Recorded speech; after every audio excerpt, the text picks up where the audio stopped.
Ang ating katanungan ay nag-concert ang SB90s. Oo. Anong reunion ng aling sikat na grupo ito? Ang sagot mo ay SB19, Matthew. Yes po. And your answer is... Kirong! Okay lang. Kamay sa tenga.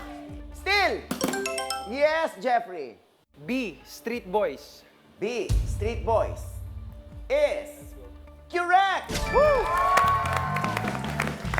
Although, special guest nila ang SB19 na sina Stel at Justin. Napaka-successful ng reunion concert ng Street Boys na ito.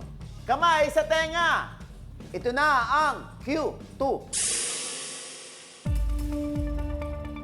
Sa isang interview, sinabi ni Kobe Paras na crush na niya si Kailin Alcantara since kailan pa? Is it A, early this year?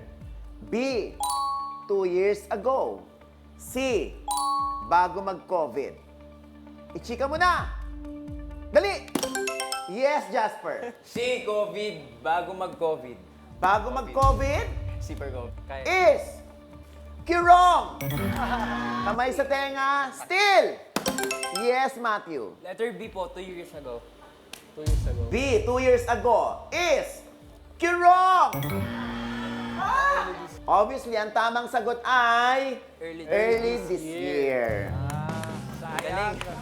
Oh, nakita ko si Kobe at saka si Kailin Alcantara sa isang birthday party. Magkatabi sila.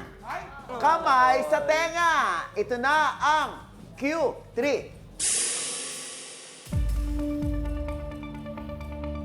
Kung ang babae sa love team na Francette ay si Francine Diaz, sinong aktres naman ang sa 2024 breakout love team na Isnorin?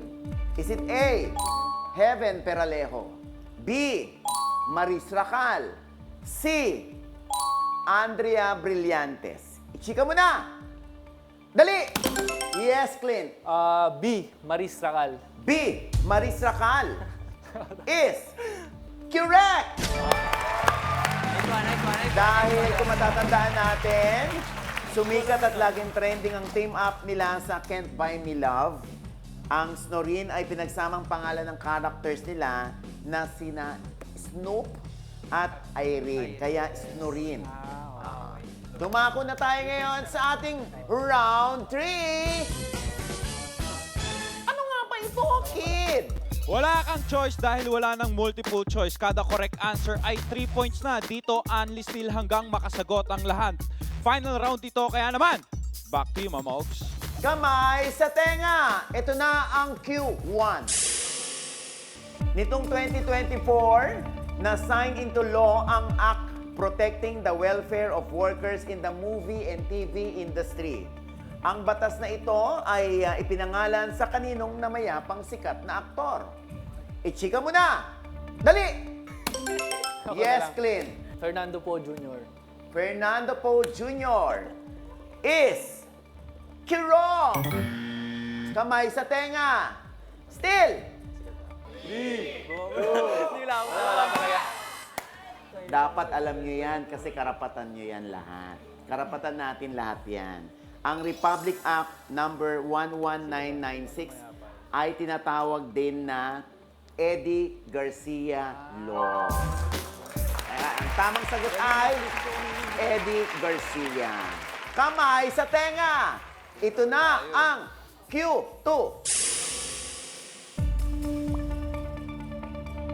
Kung ang 2025 sexy calendar girl para sa isang brand ng RAM ay si Kim Chiu, sinong J naman yung para sa kasalukuyan na 2024? At may kinalaman din itong J kay Gerald Anderson.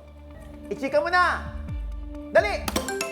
Yes, Jeffrey. Crush na crush ko to. Julia Barreto. Julia Barreto is correct!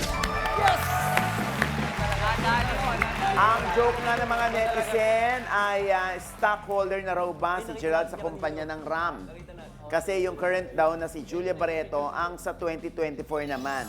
Yung ex naman ni Gerald na si Kim Chiu, ang sa 2025. Kamay sa tenga!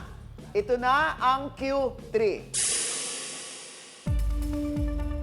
Isa sa mga host ng Itbulaga ay ang anak ni Aga Mulak at Charlene Gonzalez na si Atasha Mulak. Anong A ang pangalan ng kakambal na lalaki ni Atasha?